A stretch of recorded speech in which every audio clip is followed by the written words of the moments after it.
Olá pessoal, tudo bom com vocês? Como eu havia prometido, vamos agora para mais 2 dicas na prova da magistratura de domingo. Bom, agora eu vou tratar de um assunto que em matéria tributária é bastante interessante, que envolve a figura da fraude à execução. Muito cuidado, que em matéria tributária, a fraude à execução ela é caracterizada ainda que não haja execução fiscal. O artigo 185 do Código Tributário Nacional ele é muito claro nesse sentido. O artigo 185, ele deixa claro que presume-se fraudulenta a alienação de bens do devedor após a inscrição em dívida ativa do crédito tributário, ou seja, presume-se fraudulenta a alienação de bens do devedor após a inscrição em dívida ativa do crédito tributário. Não importa se há ou não execução fiscal, já presumir-se-á fraudulenta a alienação de bens do devedor no momento em que o crédito estiver inscrito em dívida ativa. Mas, Gabriel, há necessidade de inscrição efetiva? Exato. Não há necessidade de execução, mas se houver a inscrição, já presume-se fraudulenta a alienação de bens do devedor. Então, só para lembrar como nasce o crédito tributário, né? A lei prevê a hipótese de incidência, que é a abstração, a situação abstrata que não existe no mundo dos fatos. No momento em que eu tiro essa situação do mundo abstrato e pratico o fato gerador, eu trago essa situação para o mundo dos fatos. Então esse ato, esse fato, é o suficiente para que nasça a obrigação tributária. Então a lei ela prevê a hipótese de incidência. Ao praticar aquela situação abstrata, eu pratico o fato gerador. Com a prática do fato gerador nasce a obrigação tributária.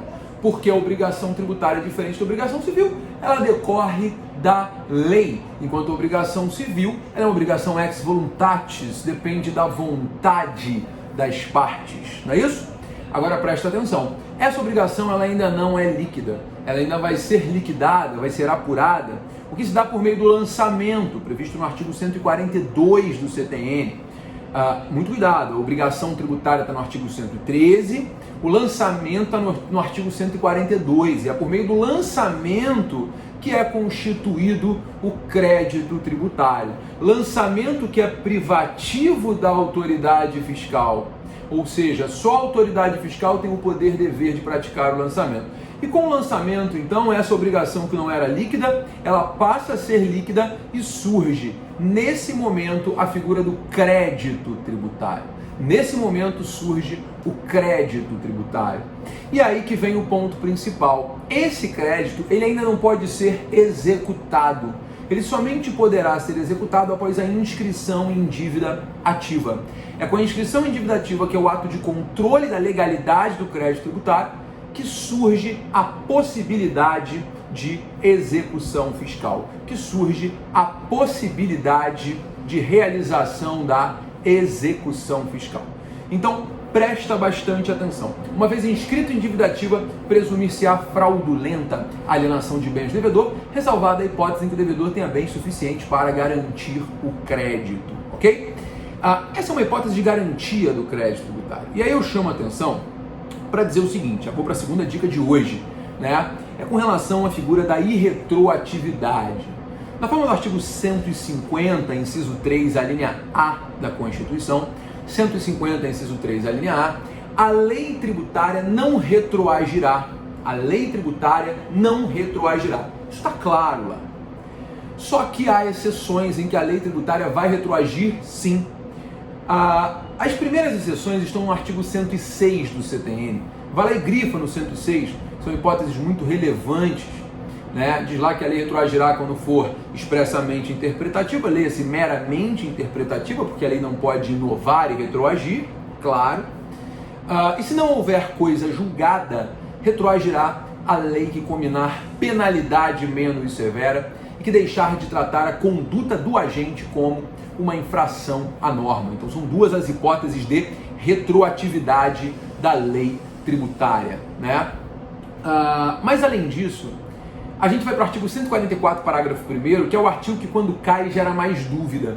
No 144, parágrafo 1º, fica claro que a lei também retroagirá, 144, parágrafo 1º do CTN, a lei também retroagirá quando aumentar os poderes da fiscalização e quando aumentar as garantias e privilégios do crédito tributário. Ou seja, uma lei que aumenta o poder da fiscalização, ela retroage. Assim como uma lei que aumenta as garantias e privilégios do crédito tributário. Mas, Gabriel, como assim? Hoje, presume-se fraudulenta alienação de bens do devedor, como nós acabamos de ver, após o quê? Após a inscrição em dívida ativa. Se vier uma lei dizendo que essa fraude será caracterizada no momento do lançamento, essa lei ela aumenta a garantia do crédito tributário, portanto essa lei vai retroagir. Da mesma forma, a lei que trata dos privilégios do crédito, né? Por exemplo, na falência. Uma vez decretada a falência, o crédito tributário não é o primeiro a ser pago. O artigo 83 da Lei de Recuperação de Empresas, ele é muito claro no sentido de que primeiro serão pagos os créditos trabalhistas, limitados a 150 salários, depois os créditos a decorrente de acidente do trabalho, esses sem limite, então os créditos de garantia real, limitados ao valor do bem gravado, somente então vêm os créditos tributários. Se vier uma lei que aumente esse privilégio, essa lei vai retroagir por força do artigo 144, parágrafo 1º do CTN. Então, vale grifar, é um artigo importantíssimo, porque a lei tributária, via de regra, não retroage, mas se ela for expressamente interpretativa, se ela combinar penalidade menos severa, se ela deixar de tratar a conduta do agente como infração à norma, se ela aumentar os poderes da fiscalização e se ela aumentar as garantias e privilégios do crédito tributário, essa lei retroage sim. Essa lei retroage sim. Então, muito cuidado com as exceções, ok? Só para fechar o raciocínio, não ficar muito bobo, Gabriel, mas o crédito tributário é o quarto? É o terceiro inciso do artigo 83, mas é o quarto na ordem de preferência, porque é trabalhista, acidente de trabalho, garantia real, e então vem o crédito tributário.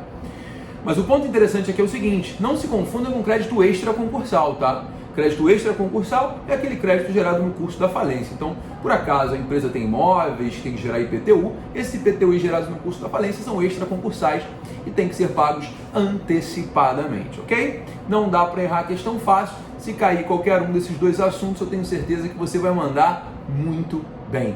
Galera, são as dicas de hoje. Muito obrigado, foi um prazer estar com você e amanhã tem mais, rumo à magistratura estadual. Um beijo, galera, até amanhã!